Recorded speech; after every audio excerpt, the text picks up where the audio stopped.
Hey friends, what's up? And welcome back to Babylon Talmud. Today we're studying Daf Yud Gimel, Daf 13 of Masechta Ksubis. Friends, Daf 13 we continue talking Lemaisa about different situations. We're trying to figure out if we believe this woman with her claim or not, either being a basula or otherwise regarding other kind of situations. Sounds pretty exciting, right? Yeah. We're going to start Daf Yud Gimel on 4 lines into the page at the Mishnah. It says the Mishnah, He omers mukas eitz ani v'omer lo kiel jusas ish ot. So we have shtickle conflicting accounts over here. You have this guy, right? Reuven and Sarah, they get married, and then it turns out that he thought she was a basula. It turns out that that does not seem to be the case. So he omer is mukas eitz oni. She says, yeah, well, I'm a mukas eitz. All right. V'hu omer lo kele drusas ishot, and he says that's not the situation. You're not a mukas eitz. You're a drusas ish, right? You had relations with another fellow before we got married. Rabbi Gamliel and Rabbi Eliezer and Rabbi Eliezer say, we believe her that she's a mukas eitz. Rabbi Yeshua Omer and Rabbi Yeshua says, no, we don't necessarily live our lives according to what she says. Rather,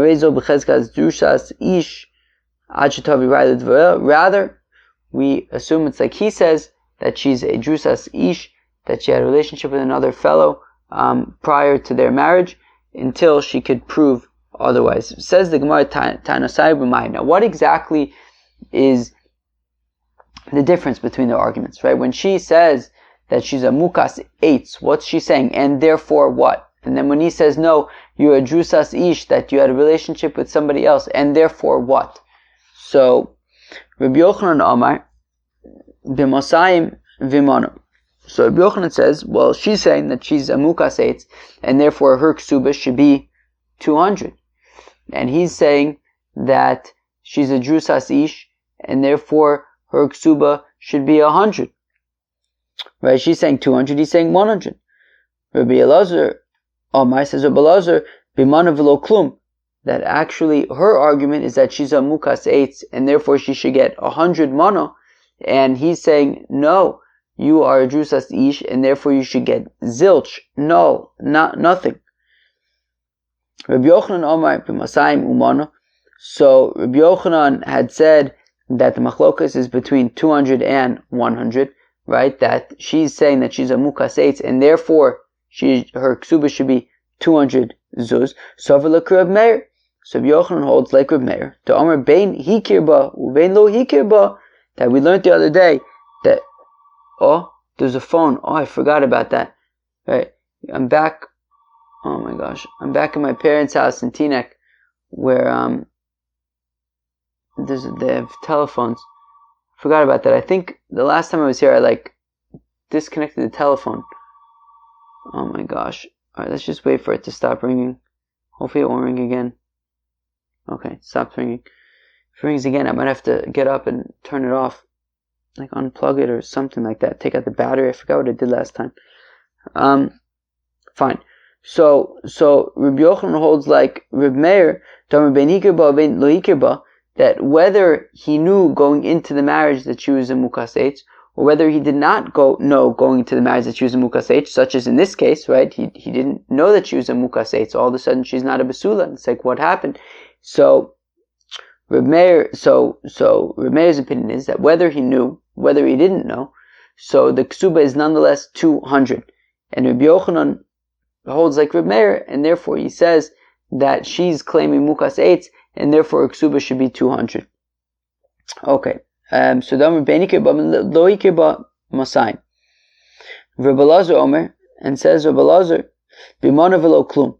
And Rabbi Elazar says, no, actually, she's saying that she's a mukas eitz, and therefore her ksuba should be 100. So Rabbi Elazar holds like the rabbis, the Amrei, who say ben hikirba, ben lo hikirba, that whether he knew going into the marriage that she was a mukas eitz or not, right? He only found that afterwards.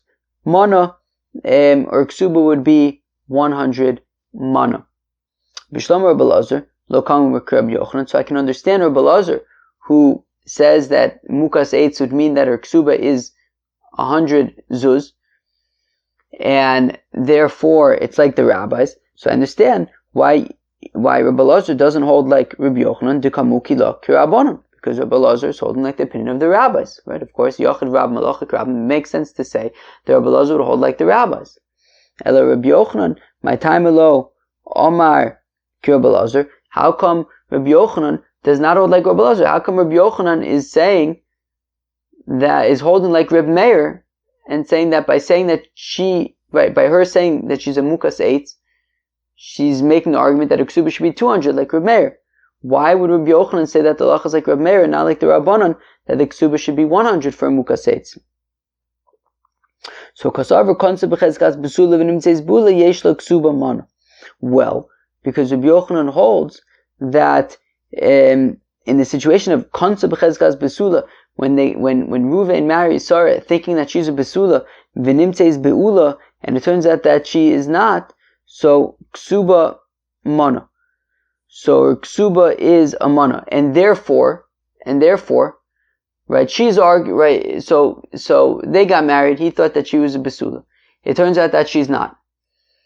She's arguing she's a mukas eitz. He's arguing no, you slept with somebody else.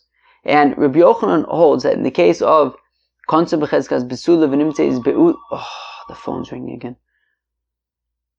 Okay, I'm going to ignore it for a second so I can finish this thing, even though it's so annoying. So Rabbi Yochanan holds like the opinion that konse b'chezkas besula v'nimtzeis beula, the ksuba is a mana, and therefore he is arguing that she already had a relationship with somebody else prior to their marriage, and therefore the ksuba should be 100 zuz, and she's arguing no, she's a mukas eitz, and therefore the ksuba should be more. So hacha hu ka'amar mana.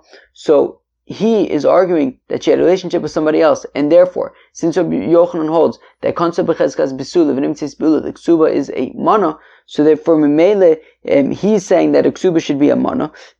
He ka'amra mana, if she is therefore saying that no, I'm not a drusas ish, I am a mukas eitz, and if Rabbi Yochanan would hold like the rabbis that a mukas eitz would be 100, well then they're making the same argument. He's saying that you had a relationship with somebody else, and therefore your ksuba should be 100 zuz. If she's arguing that no, she's a mukas eitz, and therefore ksuba should be 100 zuz, they're saying the same exact thing. Ma'ika ben tanadida to tanadida. What's the difference between his argument and her argument? They're both saying 100 zuz. Therefore, it must be, in order for there to be a difference between his argument and her argument, Rabbi Yochanan must hold like Rabbi Meir that that mukas eitz is ksuba is 200 zuz. And therefore, since Rabbi Yochanan holds that konse b'chezkas besula v'nimtzeis beula, the ksuba is 100 mana, therefore he's arguing that she already had a relationship before they got married, and therefore her ksuba should only be 100 zuz.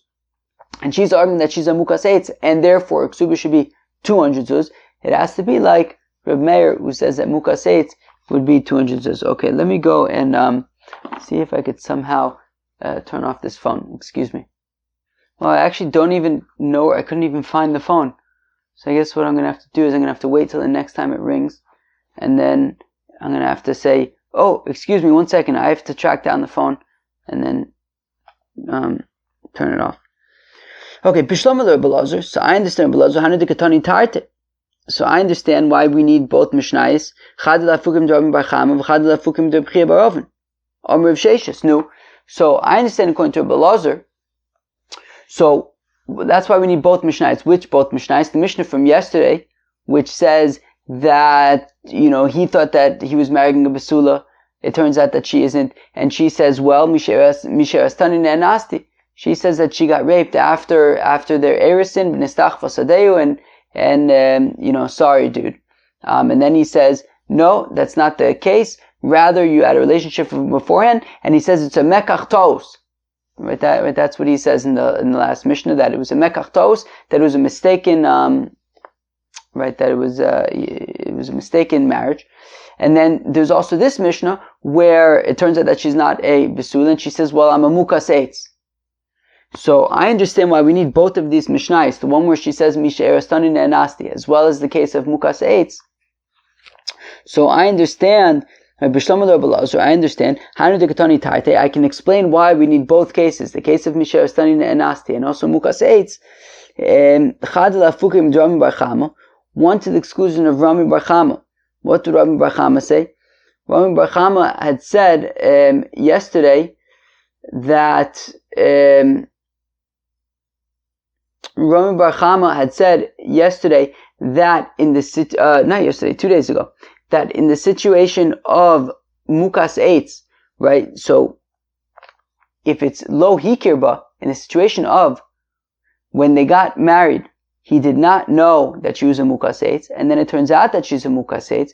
Rami Bar Chama had said everyone would agree that in that case the ksuba would be nothing. Now we see in our Mishnah that she's claiming that she's a Mukas Eitz, and therefore, right, says Rabbi Lazar, that her ksuba would be 100 zuz, like the rabbis. So we see it's not like Rami Bar Chama. Rami Bar Chama had said that if it's lo hikirba, that if at the time that they got married he was unaware that she was a Mukas Eitz, well then her ksuba would be absolutely nothing. And yet our Mishnah is saying that they got married, he didn't know that she was a Mukas Eitz. It turns out that she's a Mukas Eitz. Says Rabbi Lazar that her ksuba would be 100 zuz. And we need the first Mishnah to exclude the opinion of Abchia Ba'avan Amar of Sheshes. Who can remember what that was, also from 2 days ago? That Konsa B'chezkas Besula V'nimtzeis Be'ula, the Ksuba is Amana. Now, we had said in the Mishnah from yesterday, right, that she says, no, Misha Erasani Ne'anasti, I was raped after Erison, after we were betrothed, and then he says, no, you had a relationship from beforehand, and therefore it's a mekachtos. I mean, it was a mistaken kiddushin, and therefore the implication being the ksuba should be absolutely nothing. I.e., konsa b'chezkas besula v'nimtzeis beula ksubasa, right, is null, right? There's no v'lo klum. There's no ksuba at all. So to the exclusion of Abchia Bar Avin Amar B'Sheishes, who says that konsa b'chezkas besula v'nimtzeis beula the ksubasa mana is 100 zuz. Yet our Mishnah is saying that it's a mekach. Yesterday's Mishnah was saying it's a mekach tos, i.e. that the ksuba should be absolutely nothing. So therefore, I understand Rabbi Lazar's opinion. So yesterday's Mishnah is to the exclusion of Abchia Bar Avin Amar of Sheishes, right? To say that actually konsa b'chezkas beula v'nimtzeis beula, konsa b'chezkas besula v'nimtzeis beula, the ksuba is yesterday's Mishnah says the ksuba is nothing. Unlike Abchia Bar Avin Amar of Sheishes, who says the ksuba would be 100 zuz. And today's Mishnah of when he thought he was marrying a Besula, it turns out that she's a Mukas Eitz. So Rabbi Lazar is saying that the ksuba is 100 zuz, like the rabbis, to the exclusion of Rami Bar Chama, who says that if he wasn't aware of it going into the wedding, Rami Bar Chama says the ksuba would be nothing. Yet over here we're saying it's 100 zuz. So one Mishnah to the exclusion of Rami Bar Chama, the other Mishnah to the exclusion of Rav Chia Bar Avin Amar of Sheishes. So Rabbi Yochanan Taiti Lamali. But according to Rabbi Yochanan, who says that Konsa b'chezkas besula v'nimtzeis beula, the ksuba is nonetheless 100 zuz, like Rav Chia Bar Avin Amar of Sheishes. So why do I need both Mishnayos? Okay, I understand why we'd have to exclude Rami Bar Chama, but Rabbi Yochanan agrees with Rav Chia Bar Avin Amar of Sheishes that the ksuba, that konsa b'chezkas besula v'nimtzeis beula, the ksuba is 100 mana. So then, okay, so Tarta Lamali, why do I need both Mishnayos? Well, one Mishnah teaches us the extremity of Rabbi Gamliel's opinion, and the other Mishnah is to teach the extremity of Rabbi Yoshua's opinion. That the first Mishnah, the Mishnah of Misha Erastani Ne'anasti, so shows you the extremity of Rabbi Yoshua's opinion, that says that, right, who says that we do not trust her. That even though we could have said amigo, right, because Misha Erastani Ne'anasti is not the strongest argument that she can make. A better argument would be mukas eitz. Because Misherastani Nasti, if he's a Kohen, then she cannot remain with him. But in Mukas Eitz, she would be able to remain with him. And therefore, we could theoretically say, amigo, we could say, well, since if she was lying, she would have made a better argument, which is Mukas Eitz, but she made the less good argument, which is Misherastani Nasti, she must be telling the truth. And therefore, maybe Rabbi Yoshua would say, or should say like Rabbi Gamliel, that we trust her. But nonetheless, Rabbi Yoshua says that we don't trust her. So it shows you the extremity of Rabbi Yeshua's opinion. And and the second Mishnah of Mukas Eitz, where she's making the best possible argument that she could be making, so it shows you the extremity of Rabbi Gamliel's opinion, that even though we may be able to argue that she's not telling the truth, because after all she's making the best possible argument she could be making, right? So maybe she's just, lying about it. And therefore maybe we shouldn't be able to trust her. Nonetheless, Rabbi Gamliel says we do trust her. So the first Mishnah of Misherastani Nanasti shows the extremity of Rabbi Yeshua's opinion, and today's Mishnah of Mukas Eitz shows you the extremity of Rabbi Gamliel's opinion. Okay, and now we get to a new Mishnah. They saw her speaking to a certain fellow. Now, okay, the question was exactly mean that she was speaking. The Gemara is going to talk about that. And they say to her, no, who's this fellow? Ish ploni v'chohen hu. And she says, oh, yeah, he's a Kohen.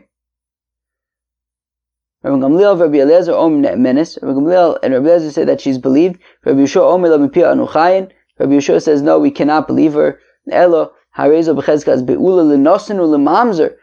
we have to assume that who was this guy? He was a nosin or a mamzer, somebody that makes her puzzle to a Kohen, until she brings proof that this fellow was in reality a Kohen, right? That if a woman has sleeps with a nosin or a mamzer, then she'd be unable to marry a Kohen, right? So now, they saw her speaking to a certain fellow. They say, who's this fellow? She says, oh, this fellow is a Kohen. And Gamliel says, okay. And they say, fine, okay, we trust her, that the fellow is a Kohen, and therefore she's not a Chalala. She's allowed to, if she wanted, she can go now and marry a Kohen. Whereas Rabbi Yeshua says, no, we cannot necessarily trust her. We have to assume, who this guy was.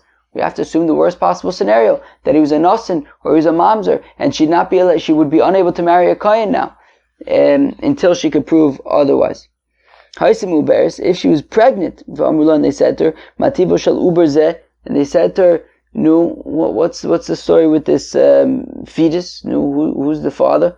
Meish ploni v'kohenu. She says, oh, yeah, it's the father is a certain fellow, he's a priest, he's a kohen. And Rabbi Gamliel and Rabbi Eliezer say, okay, we could trust her, he's a kohen. Rabbi Yeshua whereas Rabbi Yeshua says, no, we cannot necessarily trust her. Rather, says Rabbi Yeshua, we have to assume that she got pregnant by a nosin or a mamzer until she brings proof that it's like she says that she got pregnant from a kohen, and until she brings that proof, we have to assume that the father is a nosin or a mamzer, and that the child is pasul as well. Says the Gemara, so what does it mean that they saw her speaking to a certain fellow? What exactly does speaking mean? Zeiri Amar Nistera. Zeiri says that it means that she was secluded with a certain fellow. So they don't have proof that they had bia, but they were secluded together. Ravasi Omar Nivala. Ravasi says no, it means that she actually slept with this fellow. Right? And then she says that, yeah, but he's a Kohen. Bishlam al-Zeiri, so I understand Zeiri's opinion, who says that Nistera, that Midaberes means that she was secluded with the fellow. Midaberes. So I understand. Okay, it says Midaberes, she was speaking to him, like speaking to him in like a quiet, secluded place. Ravasi, my Midaberes. Ravasi, who says that they had bia, why would it say that they were speaking if it was a lot more than just speaking? They just said they had bia. So Lishna Ma'alya.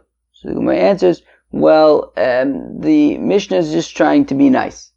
Right? The Ksubis, the Pasuk says, in Mishlei, Ochlo machas apia v'amala palti oven, that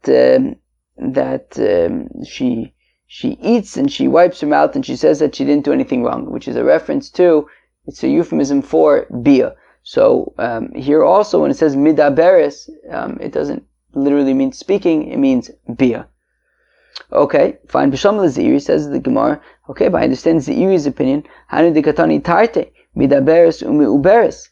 So I understand, according to Zeiri, why we need two cases in our Mishnah, right? The case of midaberes and the case of meuberes. According to Zeiri, midaberes means that she was secluded with each other, so that they were secluded together, and meuberes, of course, means that she's pregnant. Now, these are two very different, right? One is yichud, that we don't actually have proof that she had bia, right? We just know that they were secluded with one another, whereas the other one is that she's actually pregnant. Now, if we just say that they were secluded together, so it shows you the extremity of Rabbi Yeshua's opinion, that even though we don't have proof that, right, we don't have proof that they had bia, we don't have witnesses that they had bia, it's just that they were secluded together. Nonetheless, Rabbi Yeshua says that we can't trust her. But if it means that they had bia, so then, basically, she's already psula, right? If he was like a nasan or a mamzer, then she's already psula. So then it doesn't make a difference if she had bia or if she's pregnant. Either way, she's already pasul, right? If the witnesses are only saying that they were secluded, so then, she's not necessarily pasul to a kohen.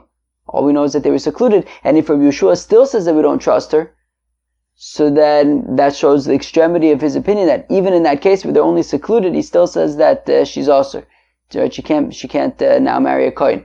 But if we're saying that midaberes means bia, well then, once she has bia, she's already also to a kohen anyway. So bia and meuberes is basically, there is no technical difference in terms of the psul.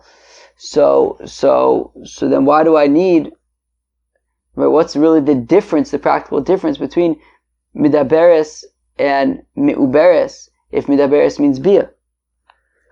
So again, to Bishlam Zeiri, I understand Zeiri says midaberes means just being secluded. That is why we have two cases in our Mishnah, midaberes and meuberes. Midaberes, which is seclusion, and meuberes is that she's pregnant. According to Rav Asi, who says that midaberes is bia and meuberes means that she's pregnant, so why do I need both of those cases? So well, it's to say that Rabbi Gamliel, right? So yes, both midaberes and meuberes means that they, right? Midaberes means bia, meuberes means that she's pregnant. So we need both of them in order to teach. Right, according to Rabbi Gamliel, who says that we believe her, it's to teach that one case is to say that we believe her, and the other one is to say that we also believe her vis-a-vis the child, i.e. that the child is also kosher, that the child would be able to marry a kohen. So, one that Rabbi Gamliel would say that she's kosher, and also to teach that Rabbi Gamliel would say that her daughter is also kosher to marry a kohen. So that works well if you say, as we're going to see on Yud Gimel Amud Beis, according to the opinion that she's kosher and also the child is kosher. Okay, so beseder. So then we could say that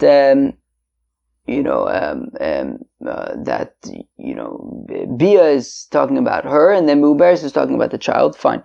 But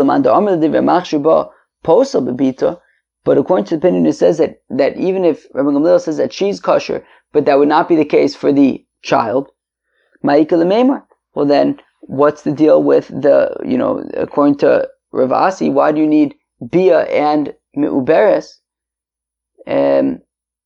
If we say that we only believe her, but not vis-a-vis the child. So Rav Asi, Rav Asi holds, like the opinion who says that Rabbi Gamliel says that not only is she, do we trust her about herself, but also about her child as well. Amar Papa Labai says, or Papa to Abai Liziri, don't remind me the Beres Nistera. Well, says her Papa to Abai, according to Ziri, who says that Midaberes means that she was secluded from Rabbi Yeshua lo mehemna. And Rabbi Yeshua says that we don't believe her, and that we assume that she's pasul. Ha'amar Rav Malkan ali yichud ve'inosun ali yichud. But didn't Rav say that we can whip people if they seclude themselves with one another, so we could whip them for that. But we won't assume that they are asur. We won't assume that they are, forbidden to marry a kohen. So now, if Rav is right, so Rav is saying that just being secluded together would not be enough to make your lineage possible. So then that seems to be right. So lema delo Rabbi Yoshua. So let's say that Rav does not hold like Rabbi Yoshua, because Rabbi Yoshua seems to be saying that even according to Ziri, that even in a situation where they're secluded together, so then we have to assume that she is a apostle. Rabbi Yoshua. No, you can even say that Rav holds like Rabbi Yoshua, because all Rabbi Yoshua is saying over here is that she'd be unable to marry a Kohen if they're secluded together, and that's because Kohanim sort of are more strict, and therefore, even if technically speaking, her lineage would, seclusion would not be enough to make her lineage possible. But when it comes to kahuna, when it comes to marriage, they are more particular. Kohanim are more particular, and therefore, that is why Rabbi Yoshua would say that specifically in this case, regarding the question of can she not marry a Kohen, we would say no, because they're more stringent. Kohanim are more stringent, and even if she was secluded with this fellow and she claims that she's a Kohen and it's all good, but nonetheless, Rabbi Yeshua would say that we wouldn't go based on what she says, and she would have to prove it. Says the Gemara, Meisve the Gemara asks a kasha against Rav Asi. Well, if they saw that Sarah,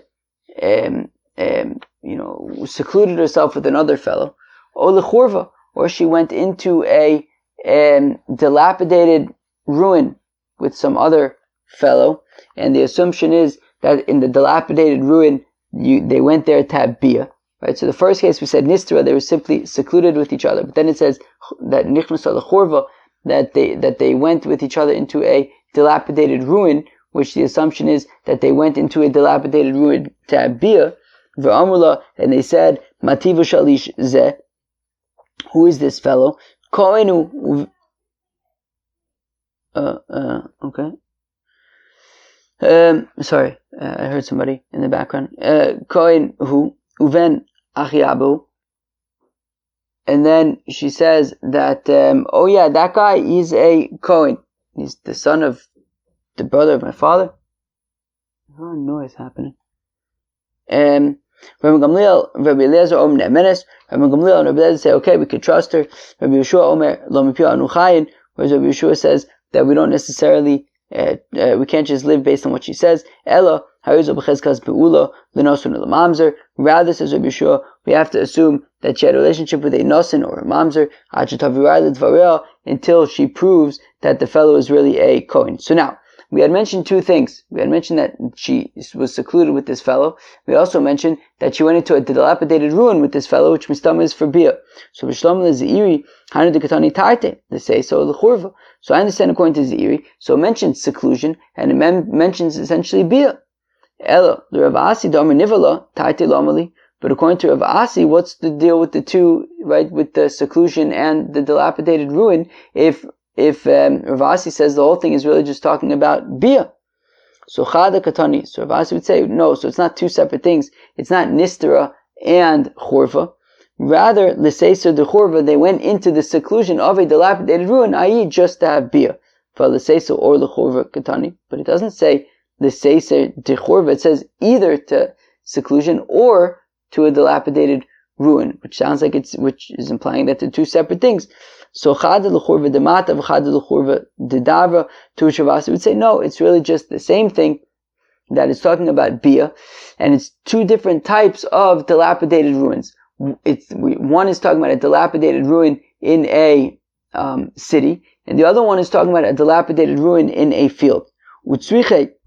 And we need to know about both types of dilapidated ruins, because if we would only know about a dilapidated ruin in a city, I would say, okay, so that is where Rabbi Gamliel says that we could believe her, mishum derov ksherim etzla, because in a city, the assumption is that most people in the city are kosher, and therefore, okay, so she says he was a kohen, I would say that that's where Rabbi Gamliel says that we could trust her. But in a dilapidated ruin in the middle of a field, where who's hanging out in the middle of nowhere in a dilapidated ruin? People who are apostle, people who, if she slept with them, maybe we wouldn't allow her to marry a kohen. Ema modele Rabbi Yeshua. So maybe there, in that case, we would say that we might think that Rabbi Gamliel would admit to Rabbi Yeshua that if it's a dilapidated ruin in a field, we cannot rely upon her. But no, nonetheless, we are saying that we can rely upon her, according to Rabbi Gamliel. And if you would only have the case of the dilapidated ruin in the field, I would say, okay, so in the field, that's where Rabbi Yeshua says that we cannot trust her, because most people are apostle there.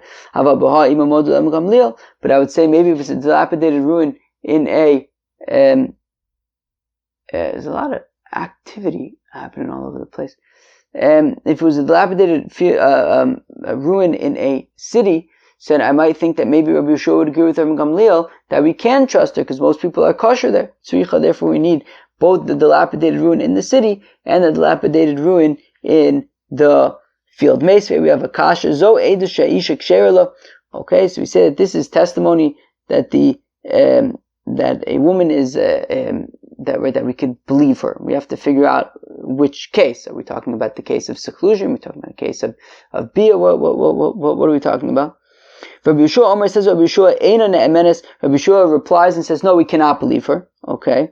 Omer loem Rabbi Yeshua, and then Rabbi Yeshua says to them, Yatemodim, don't you at least agree beshvuya with a girl who was in captivity, shenishbeis, v'yesh la'edim shenishbeis, and there are witnesses that she was captured, v'omeres tahora ani, and she claims, she maintains that she is pure, tahora, she'eina ne'emenes, that she is not believed. So therefore Rabbi Yeshua wants to say that if by a shvuya we cannot trust that she's tahora, so therefore the same thing should be here as well. We cannot trust her. So Amlo, they said to him, Aval, they said, yeah, we do agree with you that by a shvuya we cannot trust her.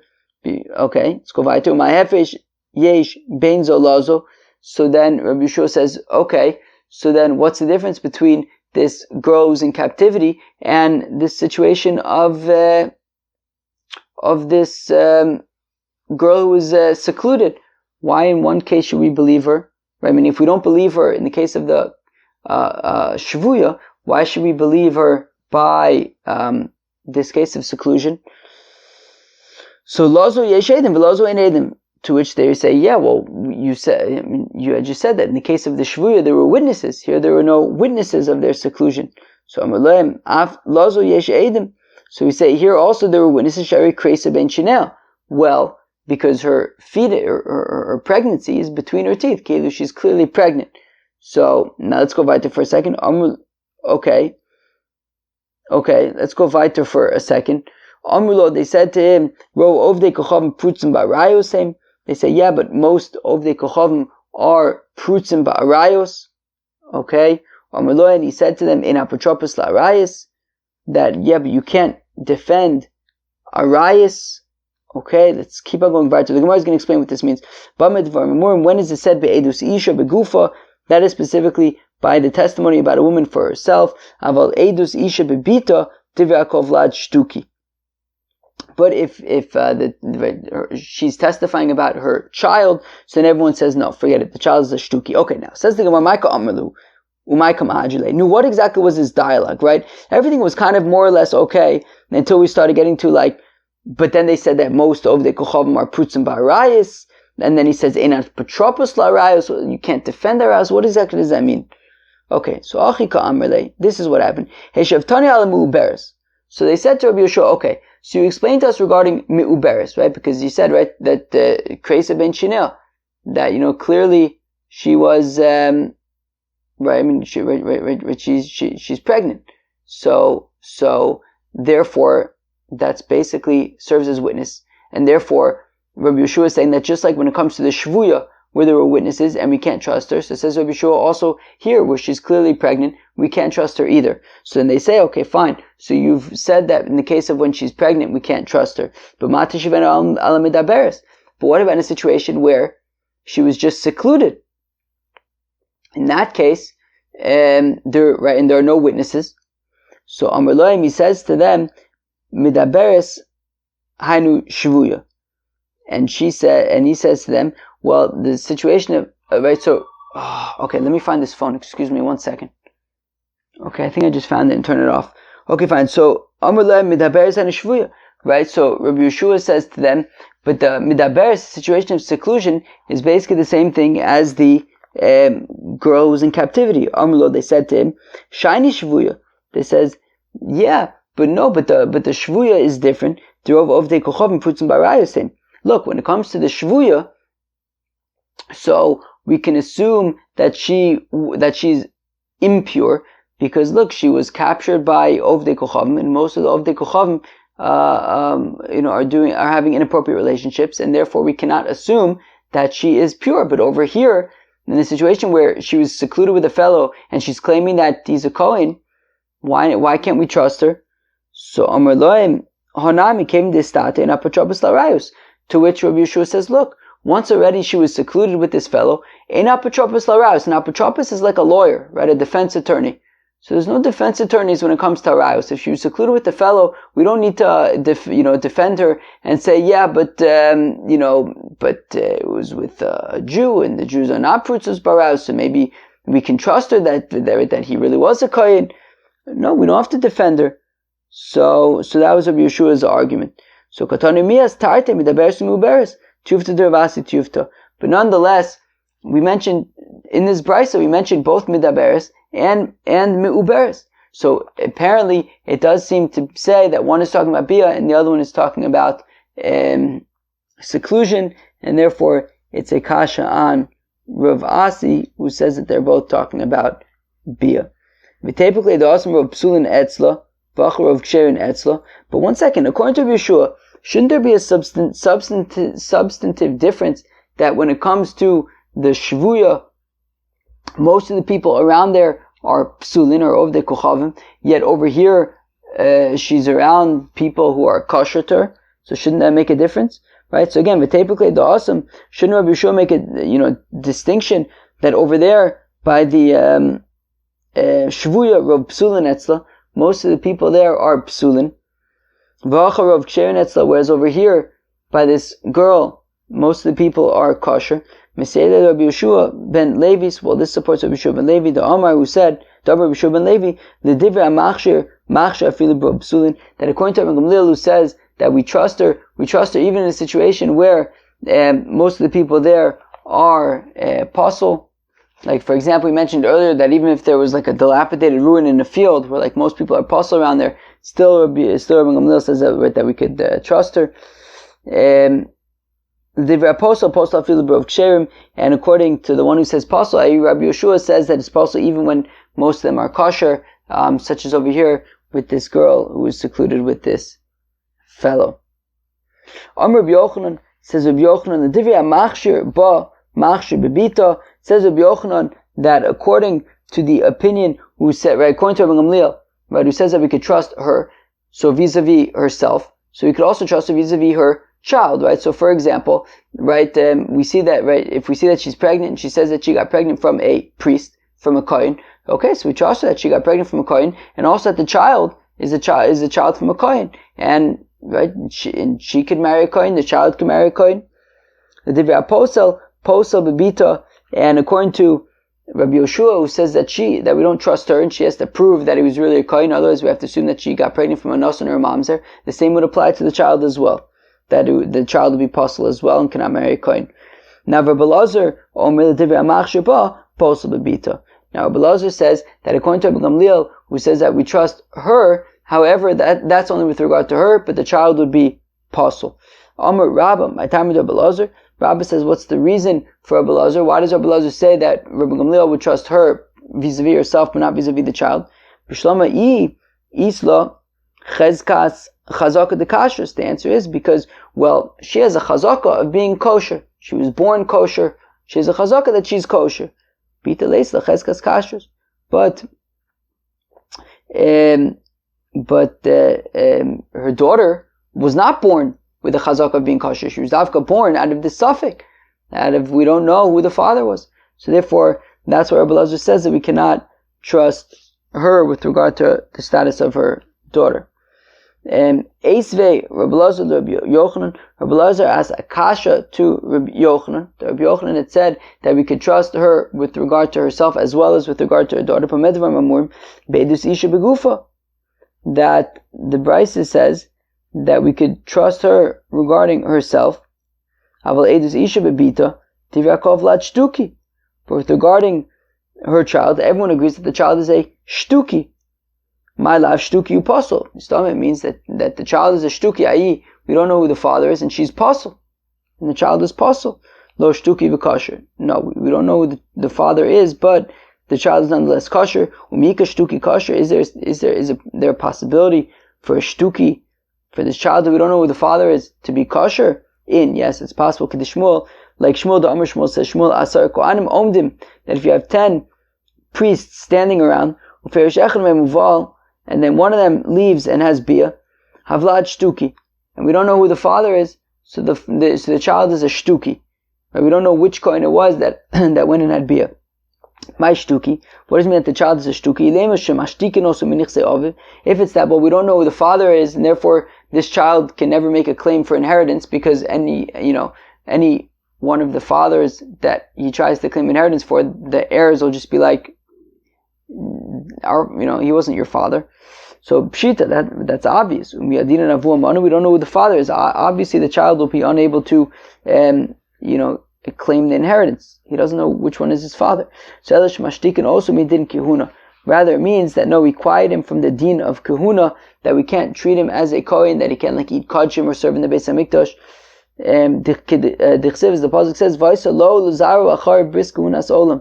That it'll be for him and his children after him a covenant of priesthood forever. Mishazar miyuchas acharav yotzeh shein zar miyuchas acharav. Right, means that in order to do the service in the temple as a kohen, it has to be somebody who you know who the father is. But over here we don't know who the father is. Therefore, the child will be unable to be treated as a kohen to do service in the temple. But the child would be able to, marry a kohen or something. If it was a girl, she could marry a kohen.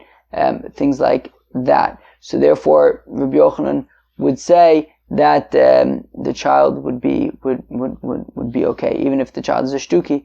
The child would be okay, would be able to marry a kohen and things like that. Friends, that was Daf Yud Gimel of Masechta Ksubis. We saw a Mishnah where a fellow thinks he's marrying a psula. Turns out that she isn't, and then she claims that she was a mukas eitz. He says no, you had a relationship with somebody else. We saw machlokas between Rabbi Yochanan and Rabbi Lazar about what exactly are they arguing. According to Rabbi Yochanan, she's arguing that she should get 200 zuz, and he's arguing that she should get 100 zuz. Rabbi Lazar says that she's arguing that she should get 100 zuz, and he's arguing that she shouldn't get anything. We then saw a new Mishnah where we have two cases. One is where she was midaberes. The question is, what does midaberes mean? But she was sort of speaking with a certain fellow, and then she claims he's a kohen. Rabbi Gamliel says, okay, we could trust her. Rabbi Yeshua says we cannot trust her. She has to prove that he's really a kohen. And the other case is where she was pregnant, and again, Rabbi Gamliel and Rabbi Eliezer said that we could trust her, whereas Rabbi Yeshua says that we cannot trust her in terms of who the father was. And we saw a machlokas between Zeiri and Rav Asi about what does midaberes mean. Zeiri says it means that she was secluded with the fellow, but not necessarily that we don't know that she had bia per se. Whereas Rav Asi says no, the dafka had bia. We then ended up with a question on that, and then we saw interesting machlokas between Rabbi Yochanan and Rabbi Lazar about when Rabbi Gamliel says that we could trust her. Do we trust her also with regard to that child if she's pregnant? So Rabbi Yochanan says yes, we trust her and we trust the child as well. We trust her regarding herself as well as regarding the child, that the child is kosher. And Rabbi Lazar says no, we could trust her with regard to her, but not with regard to the child. Friends, that was Daf Yud Gimel of Masechta Ksubis. Hope you enjoyed it. Peace out.